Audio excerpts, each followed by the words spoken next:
Well, hello, Michael here, looking at Psalms 13, more specifically verse 4 to 6 for the exposition. But let's go ahead and read the Psalms in totality first, which is subtitled, How Long, O Lord?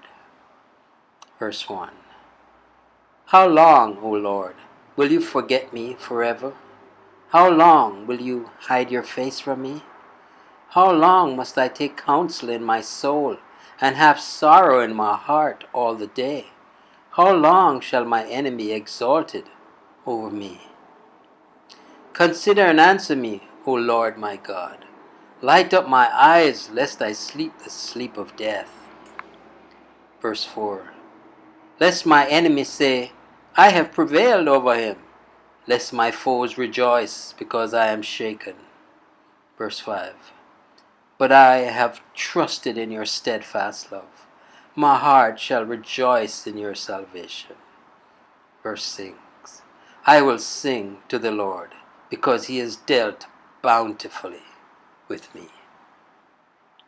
And so let's look at the treasure of David. Verse 4.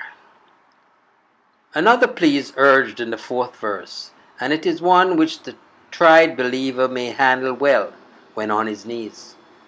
We make use of our arch enemy for once and compel him, like Samson, to grind in our mill while we use his cruel arrogance as an argument in prayer. It is not the Lord's will that the great enemy of our souls should overcome his children.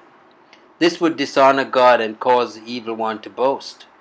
It is well for us that our salvation and God's honor are so intimately connected that they shall stand or fall together.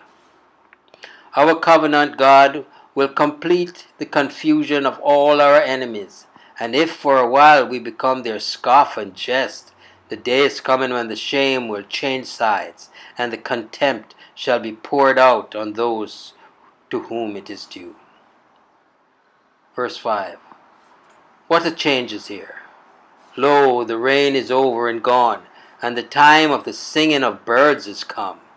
The mercy seat has so refreshed the poor weeper that he clears his throat for a song. If we have mourned with him, let us now dance with him. David's heart was more often out of tune than his harp. He begins many of his psalms sighing and ends them singing, and others he begins in joy and ends in sorrow. So that one would think, says Peter Moulin, that those psalms had been composed by two men of a contrary humor. It is worthy to be observed that the joy is all the greater because of the previous sorrow, as calm is all over the more delightful in recollection of the preceding tempest. Sorrows remembered sweeten present joy. Here is his avowal of his confidence. But I have trusted in thy mercy. For many a year it had been this wont to make the Lord his castle and tower of defiance, and he smiles from behind the same bulwark still. He is sure of his faith, and his faith makes him sure. Had he doubted the reality of his trust in God, he would have blocked up one of the windows through which the Son of Heaven delights to shine. Faith is now in exercise, and consequently is readily discovered. There is never a doubt in our heart about the existence of faith while it is in action. When the hair or partridge is quiet, we see it not, but let the same be in motion, and we soon perceive it. All the powers of his enemies had not driven the psalmist from his stronghold. As the shipwrecked mariner clings to the mast, so did David cling to his faith. He neither could nor would give up his confidence in the Lord, his God. Oh, that we may profit by his example and hold by our faith as by our very life. Now hark to the music which faith makes in his soul. The bells of the mines are all ringing. My heart shall rejoice in thy salvation. There is joy and feasting within doors, for a glorious guest has come, and the fatted calf is killed. Sweet is the music which sounds from the strings of the heart. But this is not all.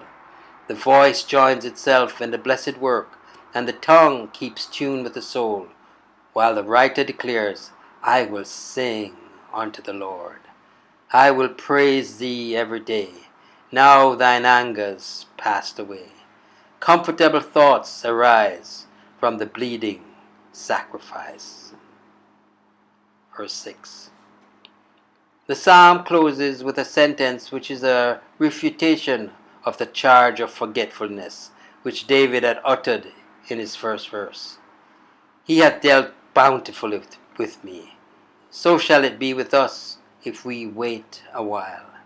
The complaint which is in our haste we utter should be joyfully retracted, and we shall witness that the Lord hath dealt bountifully with us. Oh, sweet, sweet, sweet is the word, and sweet is our God, just to perform as he promised. Well, Michael here. Trust you enjoyed the meditation, declaring yet again, Jesus is Lord. Until next time, be blessed.